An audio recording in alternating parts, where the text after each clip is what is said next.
Fatal Frame 2 Remake, The Second Coming, is finally here. To celebrate, I thought it would be nice to take a look back at some of the information, trivia, facts, lore, and other behind-the-scenes information from the original game and its first remake. So, whether it's your first time playing a Fatal Frame game or you're just looking to catch up with an old classic, kick back and enjoy and discover, or rediscover, why this game in particular is so beloved. More content will be coming in the future as well, so stay tuned. If there's anything in particular you'd like to see me cover, let me know in the comments below, but until then, enjoy. Many would argue that Fatal Frame 2 is not just the most popular game in the series, but also the best. I don't necessarily agree with that, but I do agree that it's definitely up there as having some of the biggest impact from the series. That being said, how much do you actually know about all of the ins, outs, and hidden little secrets and behind-the-scenes stories from this game? Well, we're going to take a look at some of them this week, so let's head on in and discover some facts about Fatal Frame 2, Crimson Butterfly, and its many remakes. 1. Fatal Frame 2 first released in Japan on November 27th, 2003 for the PlayStation 2. It came out in NA on December 9th that same year, and then EU on April 30th, 2004. And just like the first game, it also got an Xbox release, coming out first in NA on November 1st, 2004, Japan on November 11th, and EU on February 4th, 2005. Meaning this game is now almost 22 years old. 2. It was also the first game in the series to get a remake, with the Wii edition, or Deep Crimson Butterfly, coming out for the Wii on June 28, 2012 in both Japan and Australia, and one day later in Europe. This game never got an official NA release, and as such, the English dub for this one interestingly has the most British accents you could ever imagine. It's certainly a choice. 3. But wait, there's more. It was just recently announced that the second game will be getting yet another remake. This one apparently just titled Crimson Butterfly Remake. This version is remaking the original game from the PS2 and ignoring the Wii version, so don't get them confused. 4. This game features Amakura Mio and Mayu, who are descendants of Dr. Aso, the guy who made the camera from the first game. But there are even more ties to the first game with Yae, the twin who managed to escape from Minakami Village, going on to be Miku's great-grandmother. Other than that, however, the games aren't really related and are entirely standalone stories. 5. On that note, when Fatal Frame 2 first came out, it was believed to have been set 30 years before the events of Fatal Frame 1. Several news outlets reported this and called the game a prequel, and producer Kikuchi himself stated in an interview that yes, Fatal Frame 2 takes place 30 years before the first game. So of course, that was what everyone assumed. However, when Fatal Frame 3 came out, it was confirmed that the events of Fatal Frame 2 took place 2 years after the first game. It's important to note that the second game doesn't ever give specific dates for when the main storyline takes place, and it's only with the addition of Fatal Frame 3 that we can now more accurately pinpoint when these events actually happen. It's likely this change occurred simply because it better fit the storyline they wanted to tell with 3. And technically, nothing had to change with the second game, because it never had any official dates in the game anyway. 6.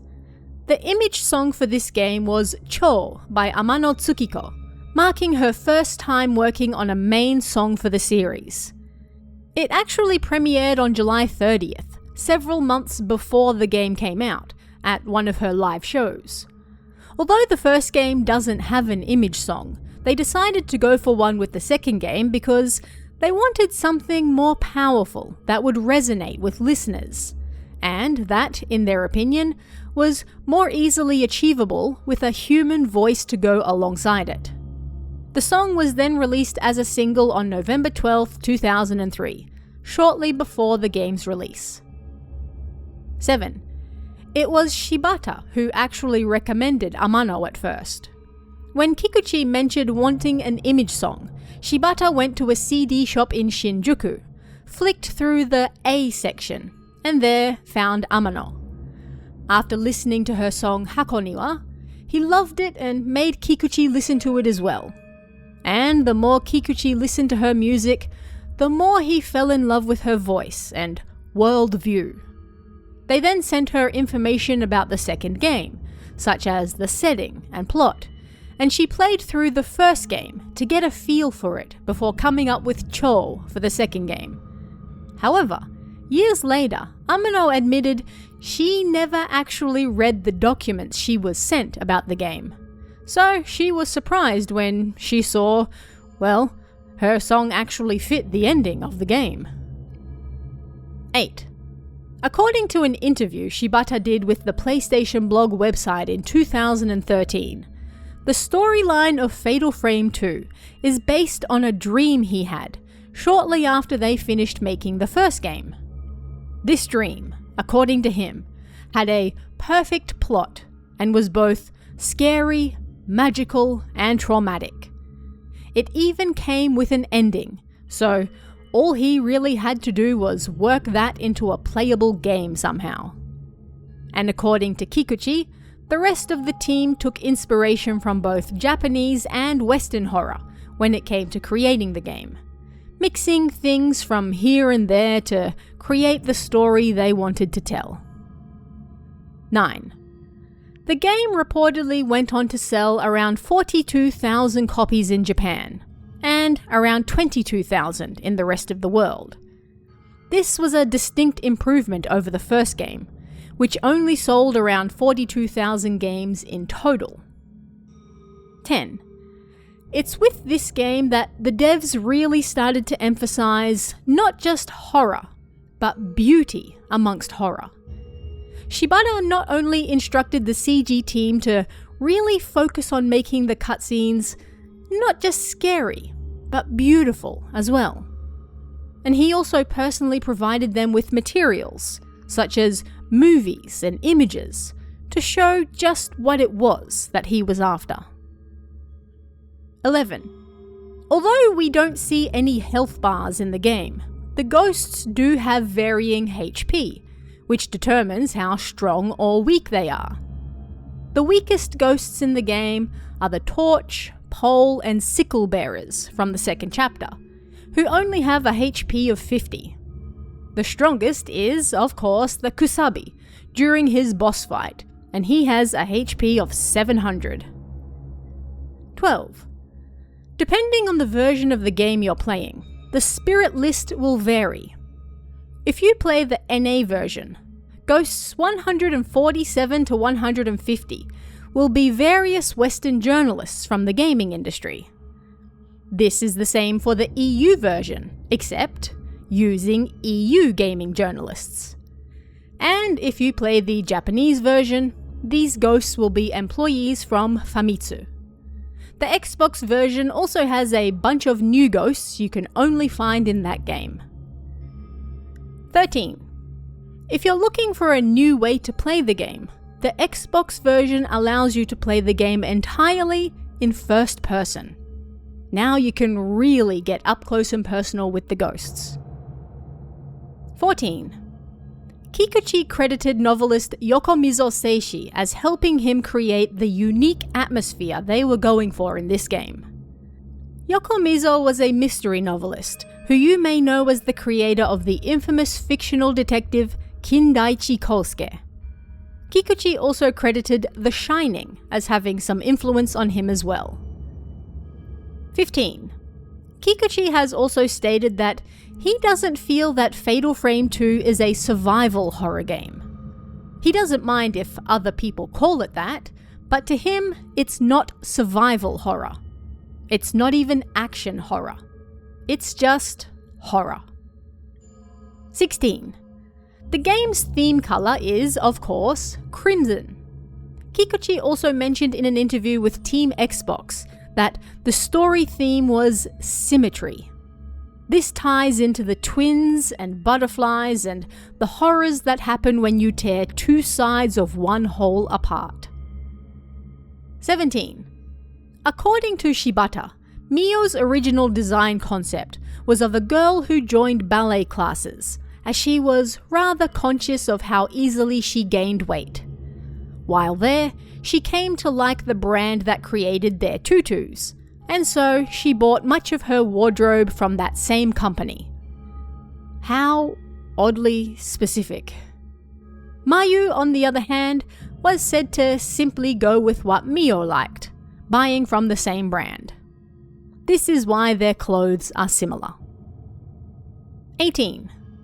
Mio and Mayu are 15 in the original game, but in the Wii remake, they are aged up to 17. This was, according to Shibata, a direct request from Nintendo themselves. This didn't change too much with the game, but he did feel they needed to retain much of their youthfulness for the Crimson Butterfly ending, so they tried not to make them too mature either. 19. And on that note, when redesigning the twins for the Wii remake, they ended up going through numerous iterations of their new outfits, as Shibata noted that overseas staff told them that nobody would wear what the girls wore in the original game. They went through design after design, trying to come up with something that actual people might wear in a live-action version, but ultimately throwing them all out as not being fitting enough, or not matching well enough as twins, until they finally settled on what we have in-game. Special attention was paid to Mio's back and shoulders, as this is what you will generally see while playing her, while more attention was paid to Mayu's front, in particular, leaving her throat bare so that it would be easier to see the Crimson Butterfly in the end. 20. Deep Crimson Butterfly ended up incorporating not just things that couldn't fit or work in the first game, but also improvements from feedback for that game as well. For example, story beats that were shortened in the original were allowed to be expanded on here, including a longer intro. The remake also allowed them to fix or change things that weren't quite clear in the original game, such as the butterflies around the village, which Shibata noted had originally confused people, as he added them for ambiance, but people were confused whether they were meant to help or hinder, and often tried to follow them when they just existed for atmosphere. And so he decided to put them only in places where they would be meaningful. 21. On that note, Nintendo also requested a small change with Mayu in the remake, asking that they make it easier for people to understand that she is losing her sanity throughout the game, as that was apparently not something many people realized while playing the original. As such, they ended up adding a few new events to better convey her loss of sanity, as well as working hard on her expressions to better convey her mindset as well. 22. The original version of the game has 3 endings: Lingering Scent, Crimson Butterfly, and Hellish Abyss. Due to the events of Fatal Frame 3, we know that Crimson Butterfly ending is the canon one. The Xbox version then added the Promise ending, and the Wii version adds yet another 2 endings, with the Shadow Festival and Frozen Butterfly endings. 23. If you're playing the Wii remake and have 2 remotes, turning the second one on will result in getting some unique lines that play through the speaker. Each chapter has a unique line for when both remotes are connected, and also for when one disconnects, generally related to Mayu remarking how they'll always stay together, or how she'll keep waiting for Mio. 24. And And for the Remake's theme song, which Amano Tsuki once again worked on, she also had a hand in the English translation as well. According to her, she started work on it herself entirely unaware that Nintendo of Europe's staff had also started work on their own translation. She was impressed with how they managed to match the meaning of what she wanted to convey, but went back and forth a few times on some lines until they were able to reach an agreement.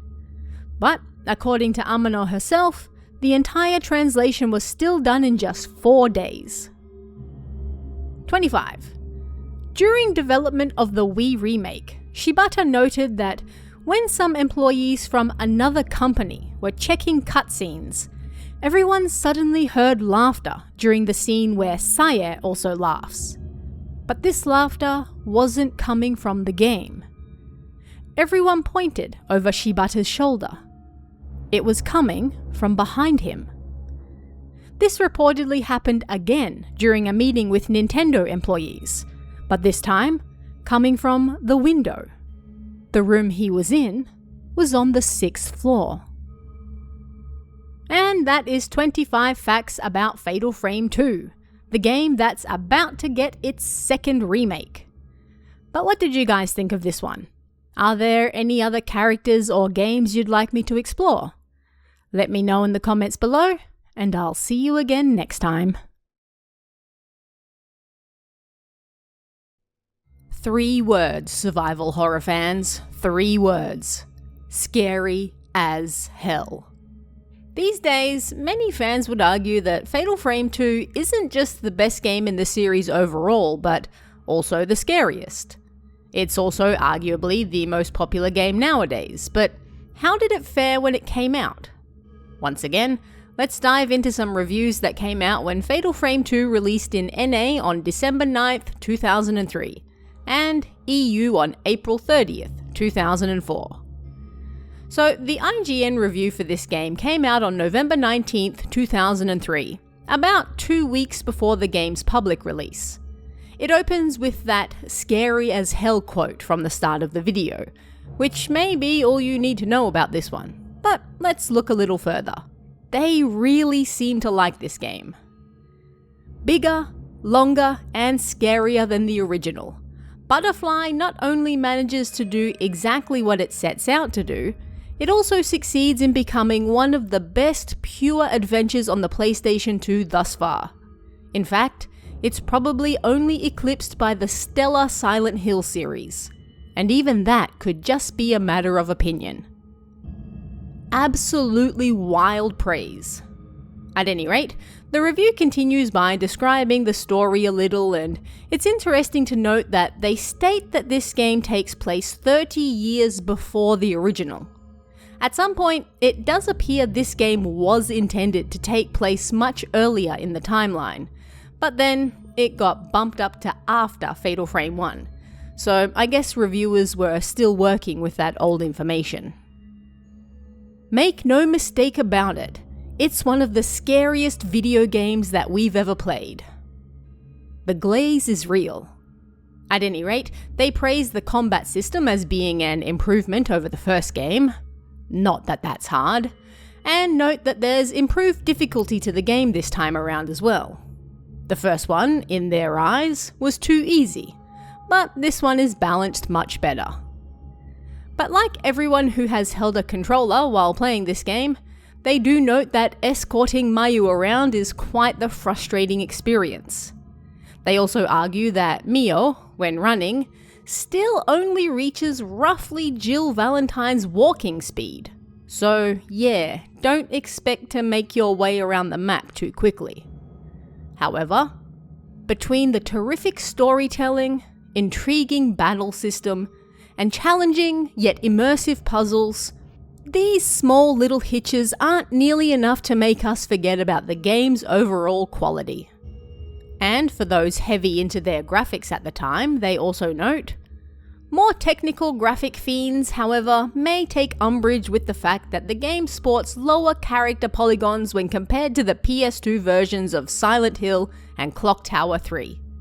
Also substandard is the resolution used for textures, which are actually quite detailed, but lack the crispness of more modern video games. The horror. But overall, incredibly high praise from IGN's corner. Did other outlets feel the same way? GameSpot released their review on December 10th, so the day after the game released. They gave it an 8.2 out of 10, noting, "While the game isn't terribly difficult and doesn't create an entirely new mold for itself, it still manages to weave an unsettling tale, full of secret sacrificial rites that draws you inexorably deeper." They note that it plays much like the first game, although this time around, you thankfully get infinite of the lowest grade film, so you can more freely take photos of things of interest, like during puzzles and such. This also allows you to save your best film for actual combat. On that note, they take the opposite stance to IGN and feel that the combat in this game is actually too easy because of the better camera and film, and the first game was harder. It's too bad, since the original game pitted you against tough spirits that would have been a welcome challenge. The lack of difficulty salts away at the notion of survival horror, since surviving is generally not very hard at all. Twin waifs get terrorized by flying kimonos and rolling balls while chasing glowing butterflies in this prosaically paced shocker that goes for the brain instead of the throat, with lackluster results. So begins the GamePro review that came out on December 11th, 2 days after the game's release. Yeah, unlike IGN, these guys didn't seem to like it too much, noting, "Its hair-raising visual creep-outs and deft handling of foreboding folklore are undermined by a steadfast reliance on survival horror genre trappings and boring gameplay execution."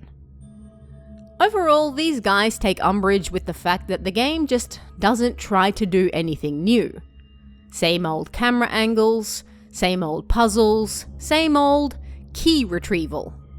There is apparently just way too much backtracking and revisiting the same locations, and not enough actual scares for it to stand up to the likes of Resident Evil and Silent Hill. Ouch.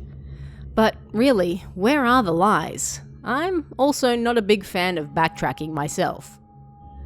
They do praise the story, however, and note that it's definitely meant to be played late at night with the lights off. Then you can just enjoy the atmosphere and heartbreaking story, even if the game doesn't otherwise present much else that's new. On the same day, GameSpy also shared their review, giving it a 4 out of 5. Fatal Frame 2 is the prequel to last year's Fatal Frame. The action here takes place years before the supposedly true events that were recounted in the first game. Again, seems a lot of folks were working with the old information here about when Fatal Frame 2 was actually set, which is kind of interesting to see now in hindsight. Movement, thankfully, is like that in most action games. You move in whatever direction you push the left stick. The game is unsettling enough without having to deal with a non-intuitive Resident Evil style way of getting around. Again, I think a lot of people today tend to hand-wave away how much people hated tank controls back in the day. Here's yet another example of that. But they do also note that non-tank controls are a hassle all of their own, and there's a reason they exist. After all, the constantly changing camera angles means often you'll be running one direction and the shot will shift to an opposite angle view.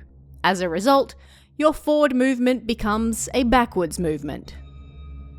I also like that this reviewer was asking for survival horror co-op way before Resident Evil finally implemented it into the main series. I have no idea how that would work, considering you only have one camera, and 2 people playing together negates much of the fear, which is also the problem later Resident Evils had, but hey, if they could have found a decent way to make it work, I'm always down to try. In January 2004, Game Informer shared their review of Don't Pee Your Pants. Thanks. I wasn't planning to, but now that you've mentioned it, I definitely won't. That being said, they adored the game, claiming, Fatal Frame 2, Crimson Butterfly is, without a doubt in my mind, the scariest game ever made. Very high praise.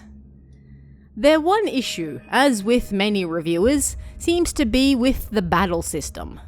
Not necessarily that it's too easy, as some have argued, but because so many people complained about the first game's camera, Tecmo made sure to change this one, and they personally weren't a fan of the upgrades. Its execution is confusing and convoluted, and I felt like it took away from the being there feel that the rest of the game so skillfully achieves. Meanwhile, over in Europe, Eurogamer put out their review on April 29th, 2004, the day before its EU release. What a lovely backhanded compliment it is when someone says you're photogenic, when what they really mean is, you don't look anywhere near as good as that in real life. Sigh. Project 02, for us, merely reinforces the principle that some things in life really shouldn't be photographed. Indeed. And interestingly, while IGN kind of shat on the graphics, Eurogamer goes in the opposite direction, praising how consistently amazing they are, with highly textured environments and amazing lighting and particle effects. In combat, the use of simple but effective graphical trickery induces a sense of panic that even Silent Hill can't compete with. Different strokes for different folks, I guess. A common trend across a lot of these reviews, though, is the lack of any real gameplay innovation with this sequel. In fact, survival horror as a whole wasn't really changing too much at the time, and as Eurogamer notes, in a sense, this isn't a criticism as such as the same issues apply to the entire Resi Evil and Silent Hill series, and there's arguably a whole lot more innovation going on here than either of those, but it still feels like you're playing largely the same game in a different setting. Is that necessarily a bad thing? Well, that's up to you to decide. Some people like the familiarity of picking up a sequel and knowing it's going to be more of the same thing, but in a slightly different setting. I'm generally one of those people. But if you want fantastic alterations and innovations with each subsequent game, yeah, this era wasn't going to deliver what you were after all that much. And, once again, let's wrap up with a few print reviews at the time. PlayStation Magazine's February 2004 issue states, I found Crimson Butterfly's premise to be less scary than the original games. Perhaps it's the ancient Japanese village setting. I was able to overcome the cultural barrier of the Japanese mansion in Fatal Frame, but adding a barrier of time as well as culture, well, it's just too far removed from my life. I guarantee, if this game were set in the suburban Midwest, it would make me weep like a little girl. That, is a bold choice, not gonna lie. Australia's PlayStation 2 magazine, April 2004 edition states, The Lost Village is harder to escape than Raccoon City or Silent Hill. Crimson Butterfly is the prequel to the largely unnoticed but equally brilliant, for its time, Project Zero. Even in its almost complete state, Crimson Butterfly is more disturbing than Resident Evil or Silent Hill. It's a mind-bender, with fantastically edited cutscenes and gameplay utilizing inner fears rather than gore. There's just no way to escape the comparisons. They are the kings of the genre after all. But it's interesting to note that, even at the time, Fatal Frame was considered underrated. It never did reach the heights many of us felt it should have, no doubt thanks to its unique Japanese setting. The May edition of the same magazine also notes, "The first Project Zero was released to minimal fanfare, but it wasn't long before it was being touted as one of the scariest games of all time. Unlike the traditionally acknowledged leaders of the genre, Silent Hill and Resident Evil, there is very little blood and gore. This game doesn't merely repulse or cause you to jump out of your seat, but uses a subtle mixture of both to leave you feeling as if there is something just over your shoulder. Like some of the best horror, it relies more on what you can't see rather than what you can." And Hyper Magazine's August 2004 edition makes an interesting observation I feel like a lot of modern gamers will agree with. "The only thing we would have liked to have seen is less of a reliance on scripted events. Combined with poor game direction, you'll find yourself stuck at times, wandering around until you step in the right zone to trigger the next major event. A flaw that also plagued the original game." They did, however, give it an overall score of 85 out of 100. Not bad. And that's a look at just some of the reviews for Fatal Frame 2 that came out with the game's release. Over 20 years have passed since then. 2 whole decades. What do you guys think? Do you agree with their assessments? Were they too harsh, or not harsh enough on some aspects? Let me know what you think in the comments below, and I'll see you again next time. Just recently I covered the timeline of the first game, so if you haven't yet seen that video, go check it out now to get caught up. But this week, we're going to dive into arguably the most popular game in the entire series, Fatal Frame 2. This time, we have a brand new story in a brand new setting, with brand new characters, but there are still plenty of ties to the first game, as we'll soon see. The events of this game are a little harder to pinpoint exactly, however, as we have less exact dates to work with, leading to a lot more maths and guesswork from what we do know. At any rate, once again, I'll be primarily working with what the original Japanese games and official guides give us. So, without further ado, let's head in and see what happens, and when, in Minakami Village. So, if you've played the game, then you'll know that the Crimson Sacrifice ritual is the big thing that happens in Minakami Village. This is a ritual that takes place with twins generally around the age of 15, although exceptions can be made when necessary. And in short, ends with the elder twin strangling the younger twin.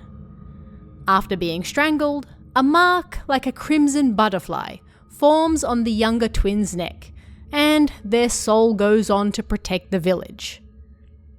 Now, it's unknown how long this has been going on for, but it tends to take place once every few decades, with an emergency ritual taking place a year or so later, in the rare cases where it fails. It doesn't appear to be on a strict schedule like the strangling ritual from the first game, however, so we can't use it to exactly pinpoint dates.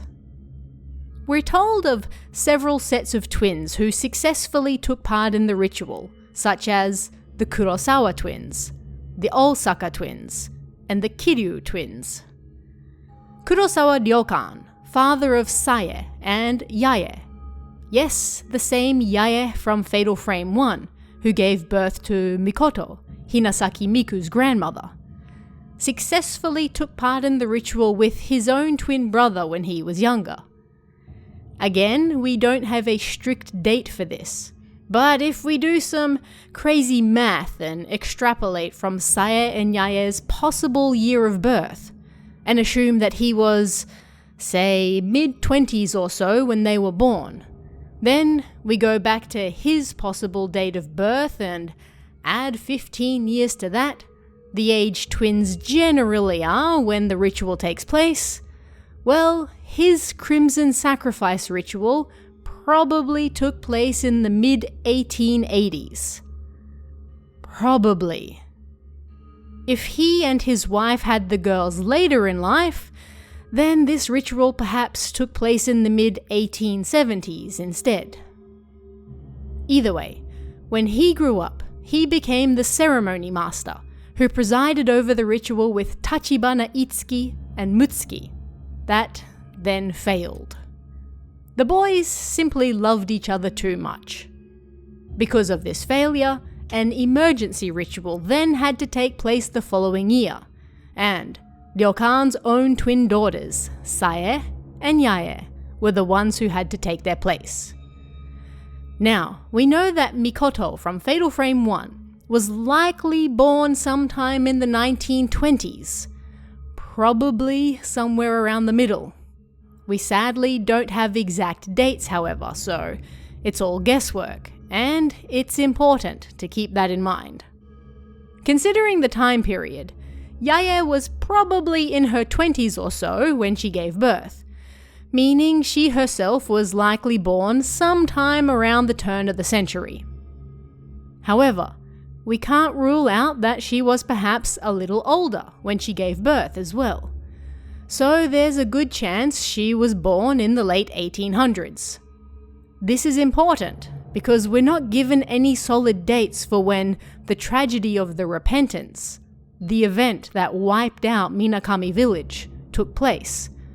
But we do know how old Sae and Yae were when it happened. They were 15. So, if they were born in the 1890s, then the Repentance would have happened around 1905. If they were born around 1900, then it would have taken place around 1915.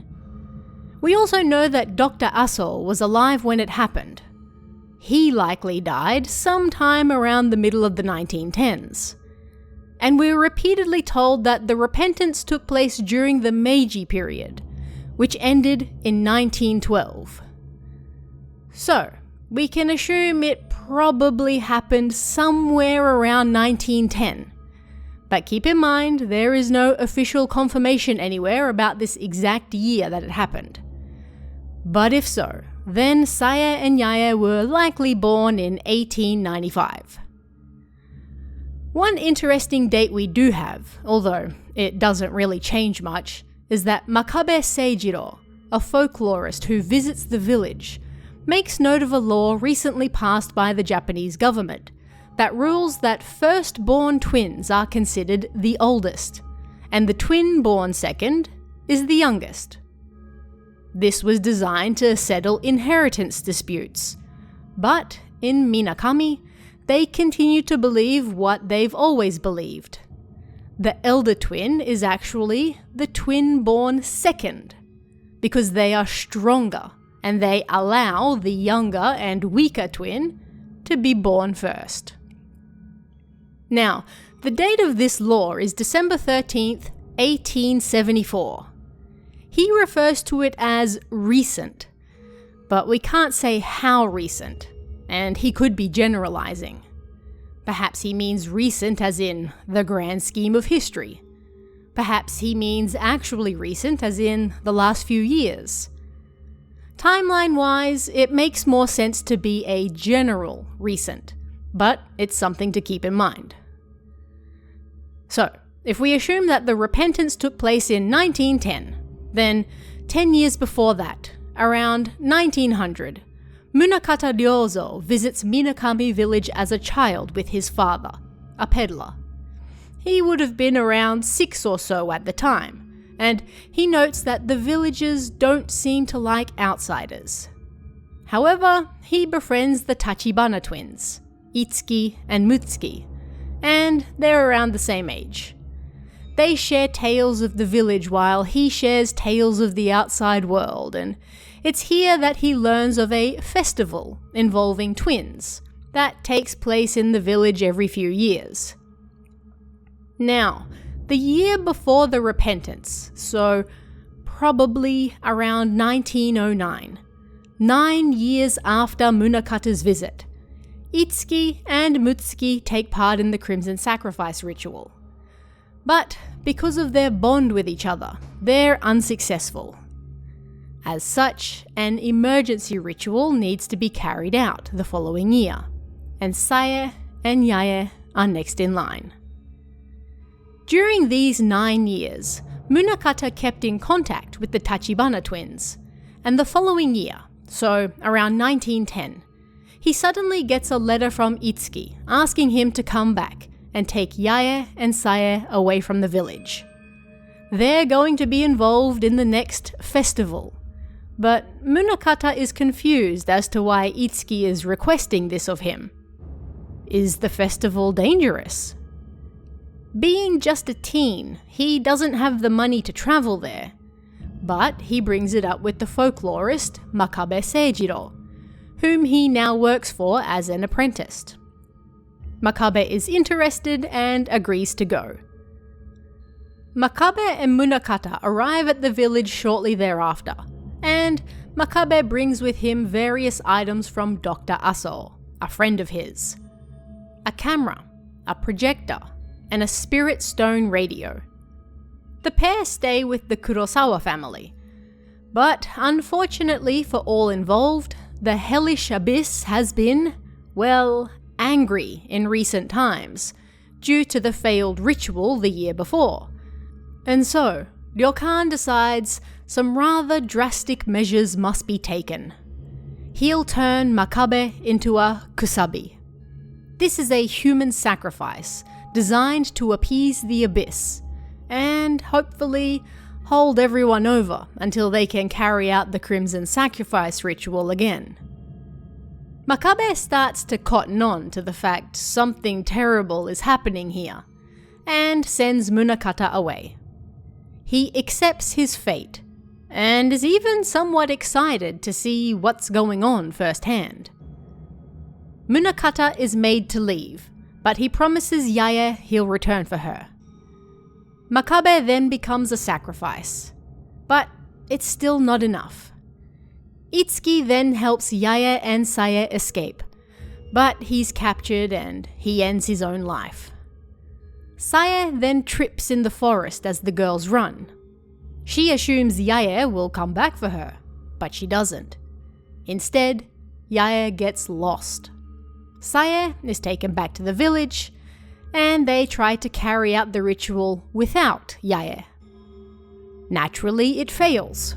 Badly. And the repentance happens. Minakami village is swallowed by darkness.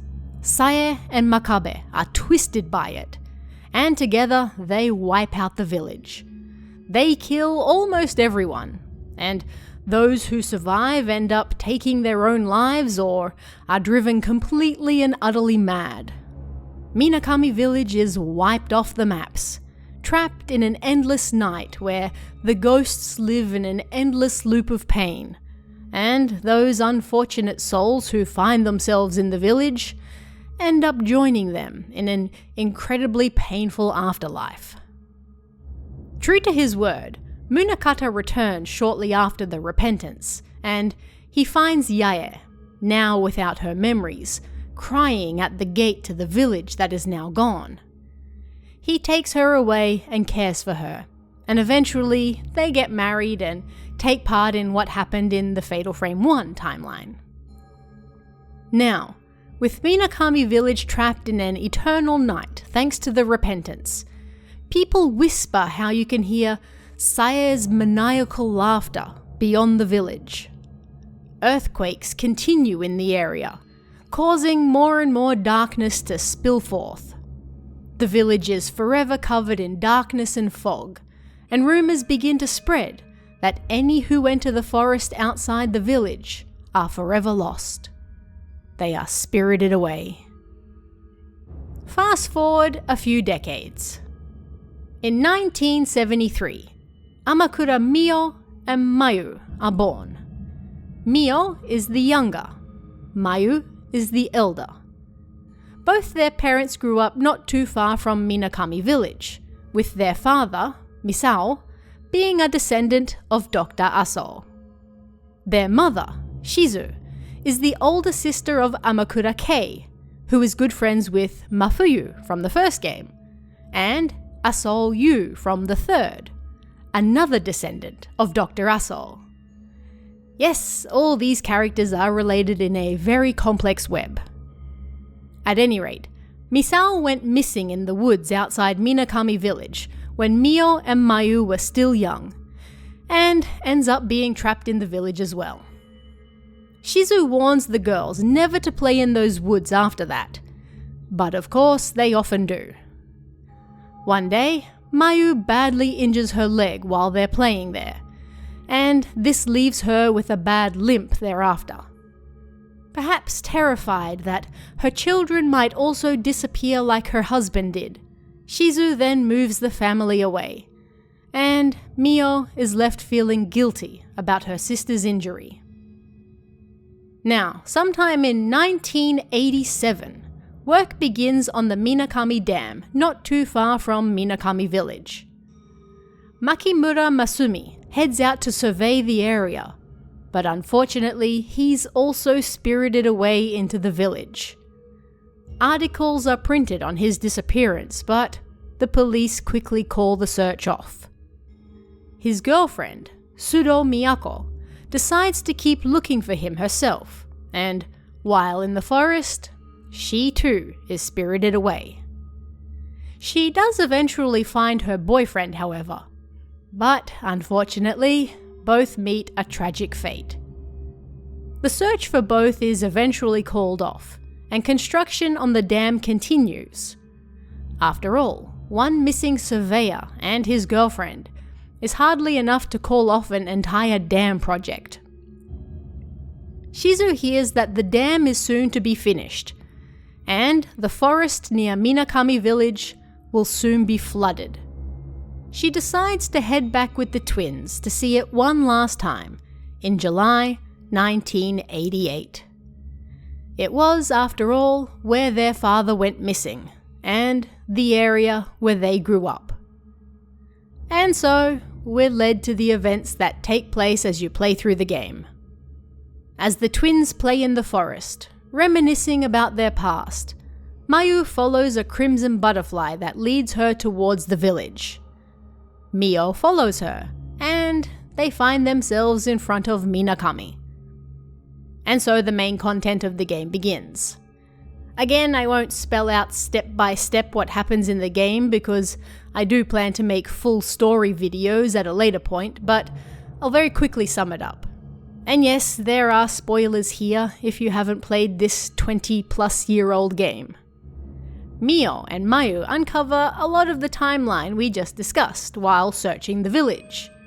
The girls are separated and reunited at various points, and it becomes more and more apparent they're going to have to carry out the Crimson Sacrifice ritual to finally appease the Abyss.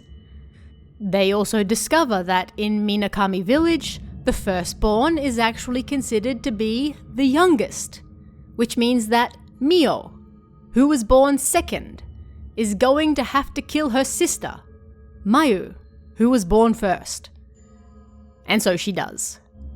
Mayu's body is thrown into the abyss, it is sated, and a crimson butterfly flies out.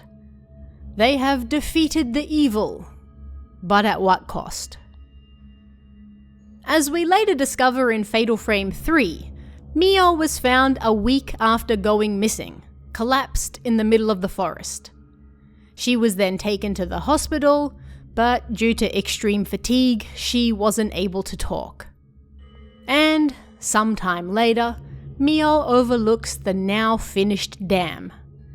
She has become a remaining after successfully carrying out the ritual, and the curse on the village has finally been lifted. The end. And that is the timeline of the second Fatal Frame game, starting all the way back in the 1800s and leading up to July 1988, meaning the main events of this game take place roughly 2 years after Fatal Frame 1. I will continue to cover the other games in later videos, but what did you guys think of this one? What is your favorite part of the second game, either from a lore or even gameplay perspective? Let me know in the comments below, and I'll see you again next time.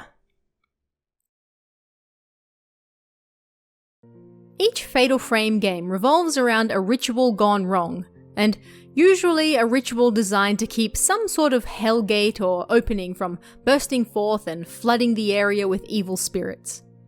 In the first game, various rituals led up to the Strangling Ritual, where a shrine maiden would be pulled apart by ropes and then those blood-soaked ropes used to seal the Hellgate. When that ritual failed, the gate exploded open and the Himeno mansion fell into ghostly ruin. In Fatal Frame 2, however, the scale of the ritual and consequences become a little larger, this time moving from a single mansion to an entire village. Here, in the village of Minakami, a crimson sacrifice ritual is held every 10 years to keep the hellish abyss at bay. But what is this crimson sacrifice ritual, and how did it come about? Let's take a look.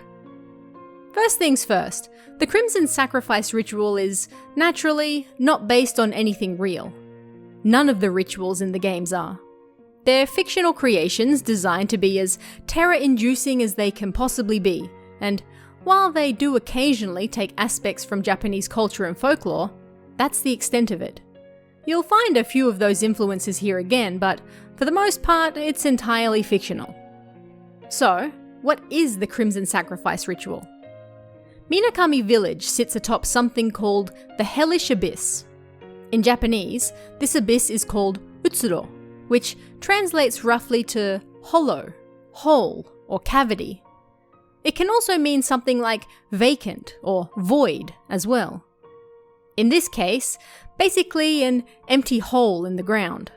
But it's not just any hole. As the English name suggests, this hole is somewhat of a gateway to the other side. It's unknown when people discovered this abyss, nor when they decided to build a village upon it. But at some point, people realized that this hole, which was the source of numerous earthquakes in the area, needed to be appeased, and there seemed to be only one way to do it. Now, this hellish abyss is somewhat based on real life. You'll find many of these gates to the underworld all over Japan, which is why there are so many in the Fatal Frame games as well. For example, Mount Osore is considered to be one such gateway to the other side, and this was one of the main influences for Fatal Frame 5. I also lived close to perhaps the most famous gateway of all, that of Yomotsu Hirasaka in Shimane Prefecture. These entrances can be found all over, and so the Hellish Abyss is also another in the Fatal Frame world. It's believed that, at first, the villagers attempted regular old sacrifices to appease the angry abyss, but these sacrifices didn't work. Through some trial and error, the villagers finally realized that when one twin killed another twin, this unleashed enough power to seemingly satisfy the Hellish Abyss, and the Crimson Sacrifice Ritual came into being. This is undoubtedly related to the same belief held in the village that twins were actually one soul split into two, not two entirely separate beings. The act of reuniting these two pieces of the one whole, through death, was the key to calming the other side, but only briefly. It wasn't just Minakami that held such beliefs about twins either, as a note in the third game mentions that villagers in the surrounding areas also viewed twins as one soul split into two, and held a ceremony called the Twins Ceremony to join them as one again, at which point they would become kami. This would then protect the village and bless them with a bountiful harvest. If we assume this practice had long existed in the Fatal Frame world, then it's probably where the idea for using twins to calm the Hellish Abyss came from. At any rate, at some unknown point in time, the Crimson Sacrifice Ritual was born. The rules behind it were fairly simple, although it was also prone to failure quite easily.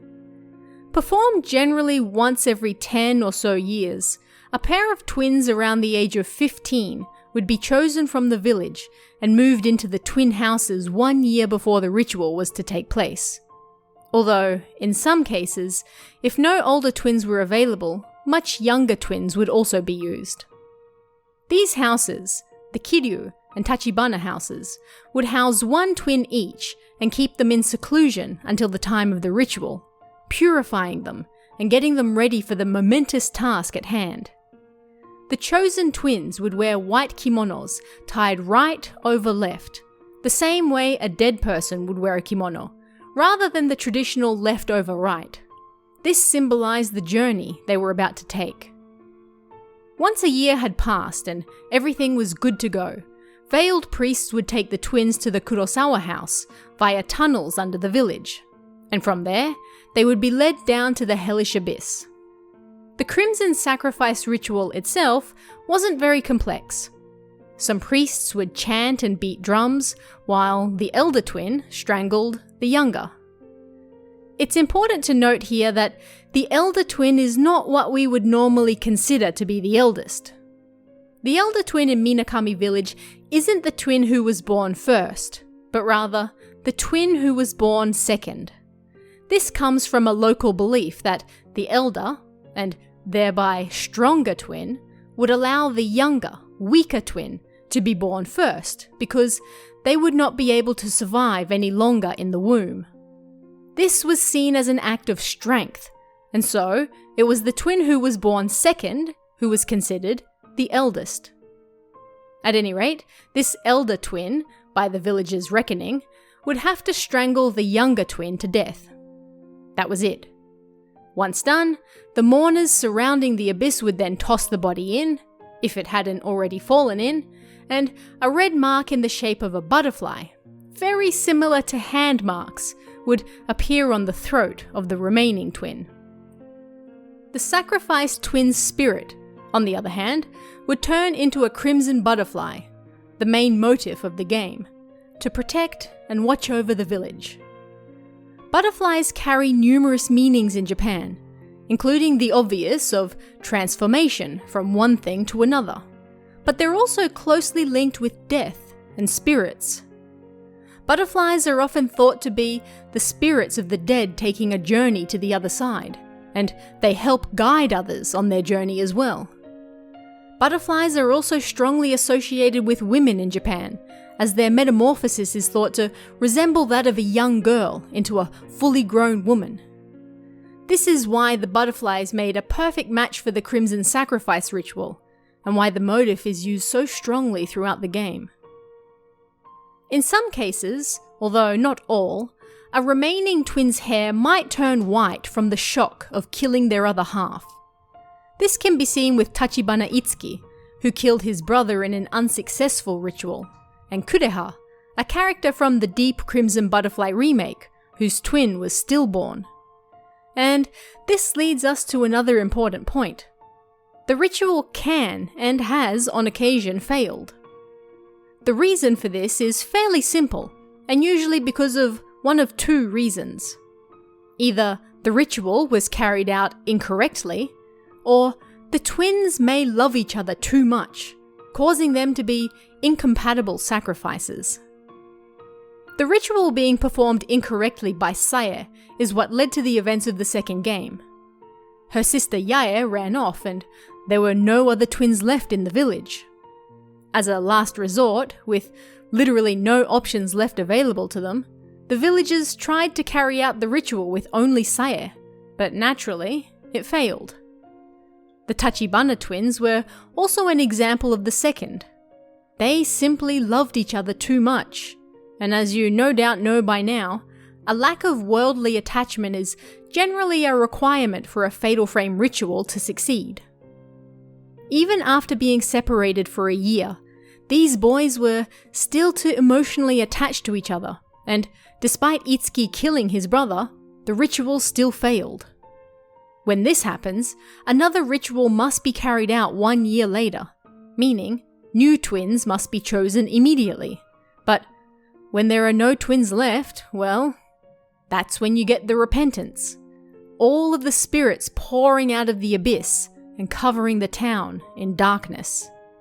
The one thing the Crimson Sacrifice ritual is designed to avoid. And, That's the Crimson Sacrifice ritual. At its heart, it was born of old folk beliefs in order to temper the hellish abyss located beneath Minakami Village, and, although fictional, takes some inspiration from real-life locations and beliefs. But what do you guys think of this one? Are there any other lore videos you'd like to see? Let me know in the comments below, and I'll see you again next time. In our previous video in this series, I covered 40 facts on the main playable character from the first game, Hinasaki Miku. And so, this week I thought we'd take a look at the main playable character from the second game, Amakura Mio. So, settle in and let's uncover some facts about, well, one of our favourite twins. 1. Amakura Mio was born in 1973. Being that the events of the second game take place in 1988, that makes her 15 as she explores the remains of Minakami Village. For the remake, however, she is aged up to 17, meaning in this version of the game she would have been born in 1971. 2.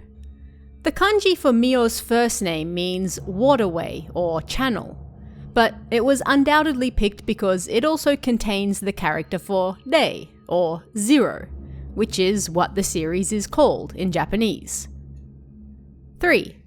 The kanji for Mio's last name uses the character for heaven and the character for storehouse. This is actually a fairly uncommon name, with only 370 or so people in the entire country sharing this surname. Families with this name tend to come from the Hiroshima, Fukushima, and Tokyo areas. Being that the Fatal Frame series takes place in the northeast, perhaps her mother's side of the family comes from Fukushima. 4. On that note, Mio is descended from none other than the good Dr. Aso. It's unknown how exactly, as he seems to have descendants everywhere, but Mio's father, Misao, was a descendant of his. So why doesn't Mio have the Aso name? Because when Misao married Mio's mother, Shizu, he took her last name instead, Amakura. This means Mio is also related to Aso Yu from the third game, Aso Misaki from the fourth, and Hojo Den from the fifth. 5. And of course, Mio has a twin sister, Mayu. Mayu is the older sister, and Mio the younger. This is immediately evident in Japanese, as Mio calls Mayu One-chan, or big sister. In English, however, Mio only refers to Mayu by her name, meaning that some of the shock and significance of the twin ritual in Minakami is lost before the reveal that Hiya, the twin who was born first, is actually considered to be the youngest. 6. Mio's sixth sense is much weaker than her sister's. However, when holding her hand, she's able to glimpse what her sister is seeing. 7.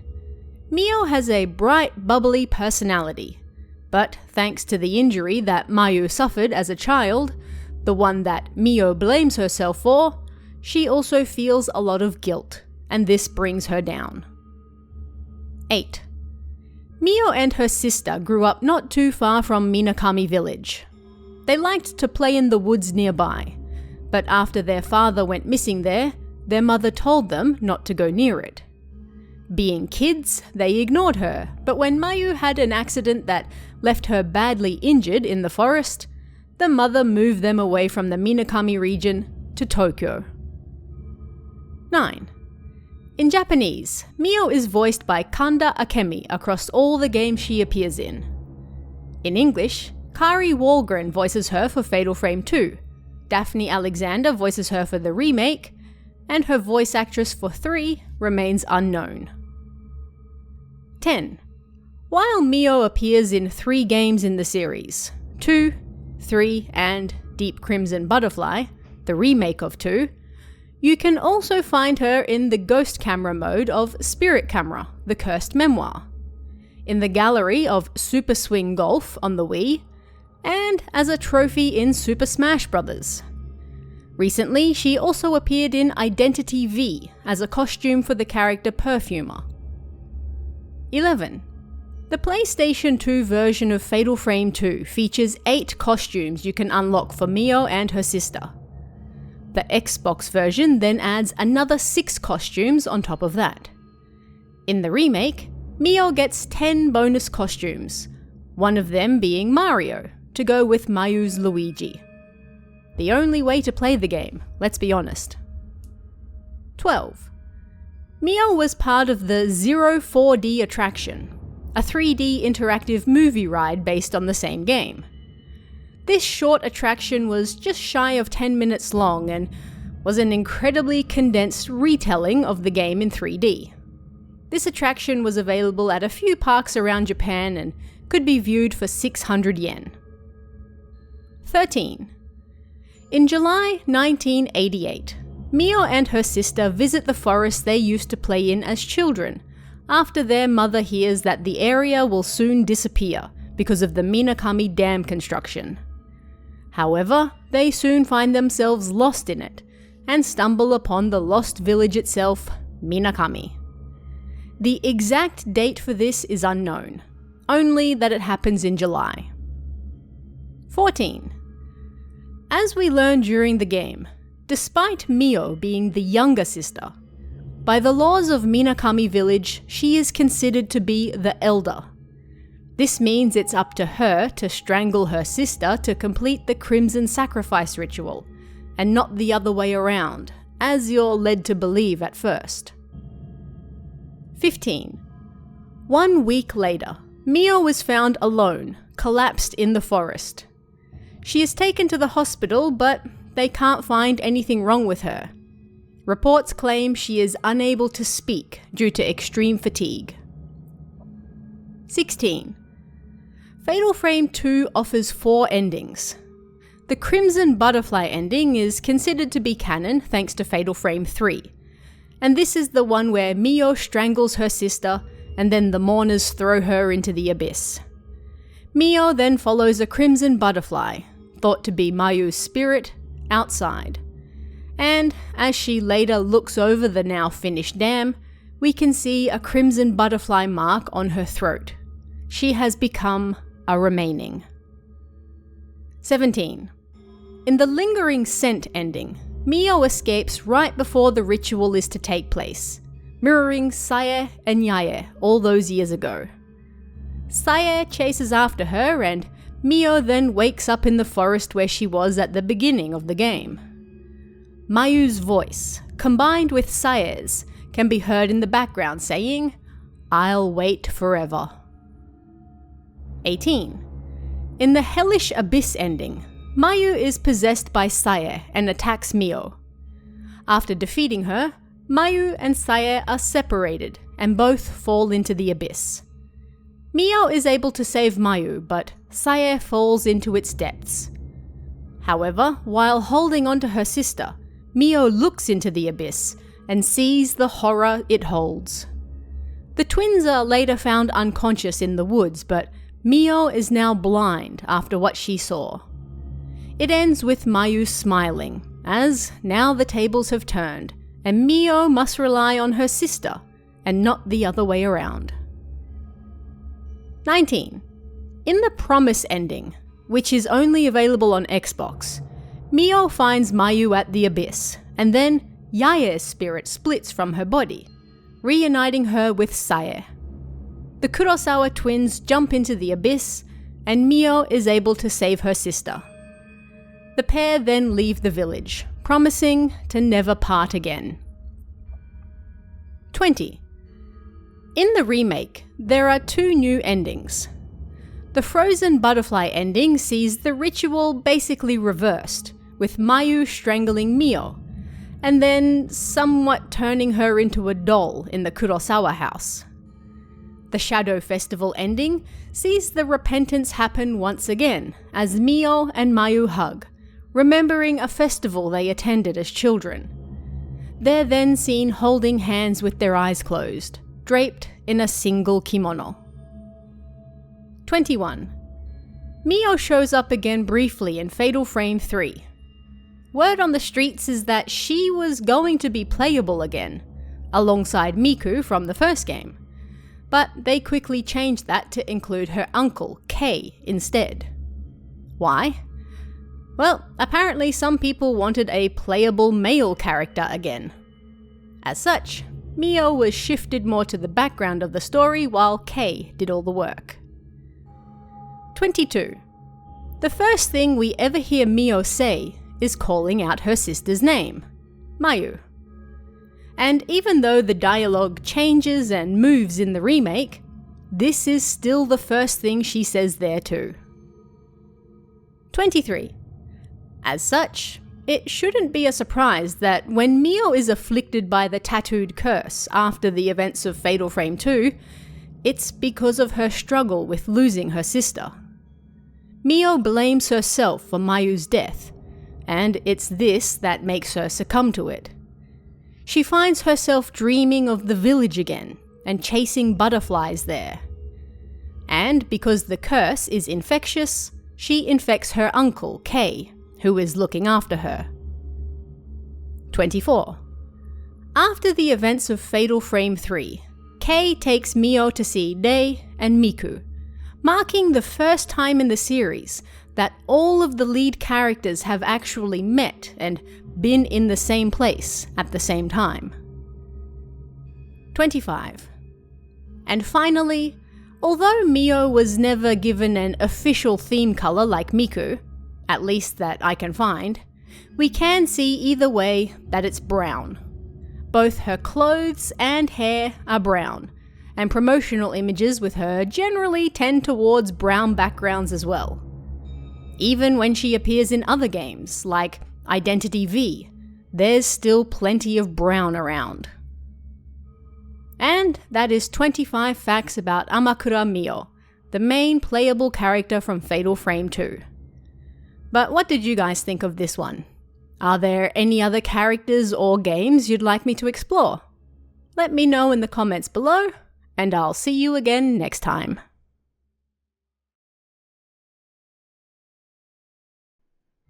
She is perhaps the most iconic ghost from the entire series, and I know there are certain people out there who would argue she most definitely is. But either way, when you think of the Fatal Frame big bads, she's definitely up there. Kurosawa Sai, the girl in the bloody white kimono. This week, let's dig into some facts about our favourite evil twin. 1. Saya is 15 years old when her failed Crimson Sacrifice ritual takes place. While we don't know her exact date of birth, thanks to all those timeline videos we did, we can assume it was somewhere around 1895, give or take a few years. 2. Because of how the Crimson Sacrifice ritual works in Minakami Village, we know that Saya was born first, and her twin sister Yae was born second. For most of the world, that would make Saya the older sister. However, due to Minakami's unique beliefs that view the stronger and therefore the elder twin, allowing the weaker, younger twin to be born first, Saya was considered the younger twin. 3. Saya's last name, Kurosawa, uses the characters for black and swamp. As we know, this is an important surname in Fatal Frame lore, as these people are said to be close to the other side. They are the people that protect this world from that one, envisioned to basically be a black swamp. She isn't, however, related to Kurosawa Rei from 3, or Hisoka or Ose from 5. 4.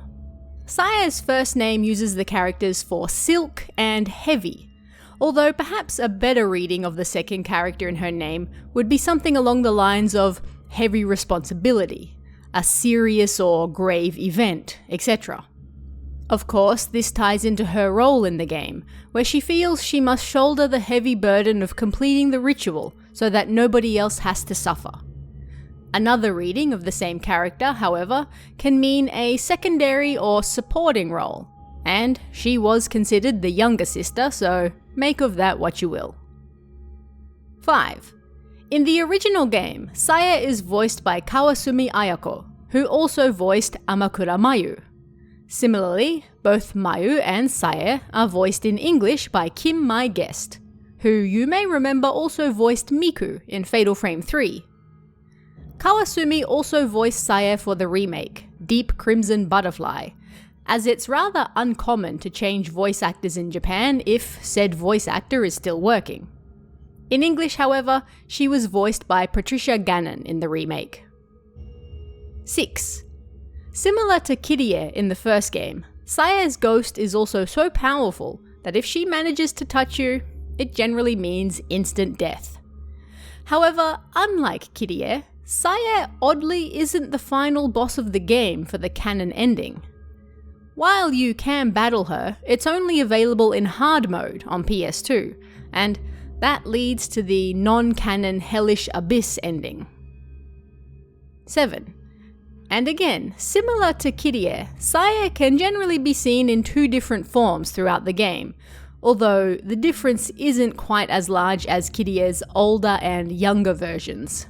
Instead, Sae can be seen in her vengeful spirit form, with her bloody kimono and evil laughter, and a more normal, sad form, referred to, just like Kirie's younger form, as white kimono.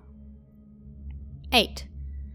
On that note, it's interesting to note that Sae wears her kimono with the right draped over the left, which is something only done for the deceased. Basically, it's burial style.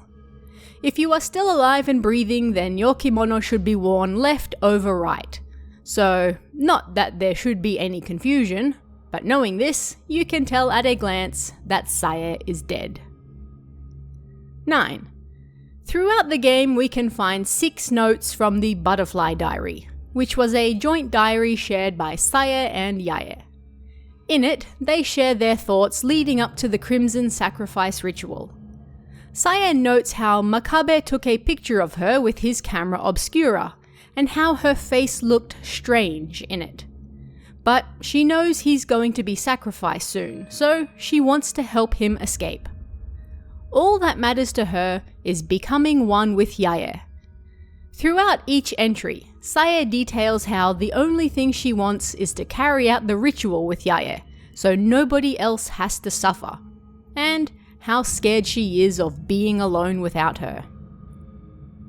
10. Much of the conflict leading up to the repentance is, on that note, because of Sae and Yae's opposing views on the ritual they're soon supposed to carry out. While Sae wanted nothing more than to go through with it, so that she would forever be with her sister thereafter, and nobody else would have to suffer. In her view, Yae felt the opposite. She felt the ritual itself was simply cruel and unnecessary. She didn't agree with twins having their lives cut short. Fundamentally, neither twin wanted to leave the other, but they viewed the upcoming ritual in drastically different ways because of that. 11. Because she didn't want anyone else to suffer, Sae stayed true to her word and did try to help Makabe escape. However, he had other ideas, and was actually intrigued by the idea of becoming a sacrifice, because it meant he would finally see the hellish abyss with his own 2 eyes. However, by warning Makabe, this allowed him to send his apprentice, Ryozo, away, saving him. An act that would, in a way, come back to bite Sae in the backside. 12. Despite Sae wanting to carry out the ritual, we do see her try to leave with Yae when Itsuki helps the girls to escape. At the end of the day, all she really wanted was to be with her sister. But as they're fleeing, it hits her that if they both survive, the girls are going to be separated anyway. They will grow up, presumably get married, and have families of their own. And it's that thought weighing on her mind that causes her to trip, and causes Yae to actually leave her for good, as she keeps running and never turns back. 13. The final moments of Sae's life were spent in deep regret. Regret that she tried to escape with Yae, because now they actually were separated. Regret that Itsuki was captured for his part in their escape, and him taking his own life over it. regret that she was going to be forced to carry out the ritual alone, and the strong likelihood she wouldn't be able to turn into a crimson butterfly without her sister there with her. And we all know how that went. 14. Interestingly, Saya and Yae both ended up sharing very similar deaths. When the time for the Crimson Sacrifice ritual came, Saya was hung by the priests on the last shrine gate inside the Hellish Abyss. Yae also died by hanging, although her death took place much later at the Himuro mansion, and was largely in response to her daughter apparently going missing, and the effect the camera obscura was having on her state of mind at the time. 15. Just as she feared, Saya was unable to become a crimson butterfly. Instead, the Hellish Abyss erupted with darkness, unsatisfied that the ritual wasn't correctly carried out, and the repentance occurred. And so, rather than turning into a crimson butterfly, Saya was turned into a vengeful spirit. It's interesting to note that rather than gaining a crimson butterfly mark around her neck, which would have happened to her sister if the ritual had been carried out correctly, Saya instead sports a regular rope mark from her hanging. 16. Saya is involved in 4 different endings. The canon ending, Crimson Butterfly, seems Mio and Mayu successfully carry out the ritual, and in turn, this satisfies Saya's spirit, as she was hoping to do the same with her own sister. In the Lingering Scent ending, Saya chases Mio and, when she grabs her, she wakes up alone. It's implied that Saya has successfully possessed Mayu at this point, and now they have Mio forever. In the Hellish Abyss ending, Mio defeats Saya with the camera obscura and forces her out of Mayu. Saya plunges into the Hellish Abyss and is, presumably, never seen again. And in the Xbox exclusive Promise ending, the spirits of Saya and Yae are separated from Mio and Mayu, and together they become a crimson butterfly, ending the curse's hold over Minakami Village. 17. Shibata has spoken about how at least part of his idea for Saya came from an episode of sleep paralysis he once experienced. While he was paralyzed in bed, he heard someone opening the door to the room next to his, followed by a small voice saying, "No one's here." Then the door to his own room opened, but nobody was there. The experience was so frightening that he kept note of it and used that experience when planning Saya and her actions throughout the game. 18. The devs also spoke about how Saya's sole purpose in life was basically to be killed by Yae. She was raised with that goal in mind, and she fully accepted it. In fact, she didn't just accept it, it was her entire reason for being. She was truly happy to flee with her, but when she realized what that meant, that they would then grow old and grow apart, it was too much for her to bear. From the very depths of her soul, she wanted Yae to be the one to kill her. And when she didn't, she was filled with both hatred and a longing for her to return to fulfill her one wish: carry out the ritual as intended. 19. Saya makes a brief appearance in Kei's dreams in Fatal Frame 3, but, more recently, she also appeared in the crossover event in the mobile game Identity V. She can be found as a costume for the hunter Geisha. 20. And finally, if you're wondering what sort of dessert might represent Saya best, at the 2019 Koei Tecmo Cafe, themed around Fatal Frame, you could purchase the Kurosawa Sai's strawberry yogurt. And just by looking at it, I'm sure you can imagine why. And that is 20 facts about Kurosawa Sai, the main antagonist from Fatal Frame 2. But what did you guys think of this one? Are there any other characters or games you'd like me to explore? Let me know in the comments below, and I'll see you again next time. is a rarity in that it doesn't have any male playable characters like Mafuyu, Kei, Choshiro, or Ren. So instead, this week we'll be taking a look at one of the rather important side characters, although we never actually get to play as him. The unfortunate remaining, Tachibana Itski. 1. Itsuki's birthday is never explicitly stated anywhere, but through some detective work and putting the pieces together from other events and dates that we do know, he was likely born around 1894 or so, give or take a few years. And because he was 16 when he died, this means he likely died around 1910-ish. 2. Itsuki's last name, Tachibana, uses the characters for stand, as in to stand upright, and flower. This is an incredibly common surname, and can also be used to describe a school of ikebana, or flower arrangement, as well. 3. Itsuki's first name uses the characters for tree and month or moon. This combination of characters can also be read as Tatsuki or Kitsuki, and while it isn't a terribly common name, it's not that rare either. And of course, it pairs with his brother, Mutsuki, whose name means the first month of the lunar calendar. 4. On that note, Itsuki was born after his twin Mutsuki. For the majority of the world, that would make Itsuki the younger brother. But because of Minakami's belief that the second-born was actually the more powerful one, who allowed the other twin to be born first, he was actually considered to be the eldest. This means that for the Crimson Sacrifice ritual, it was up to Itsuki, as the elder twin, to strangle Mutsuki, the younger, by the village's reckoning. 5. In Japanese, Itsuki was voiced by Hoshi Soichiro. You may better know him from pretty much every anime ever made. But of note for this channel, he also did Maebara Keiichi from the Higurashi series. Hoshi also voices Itsuki for the Deep Crimson Butterfly remake. 6.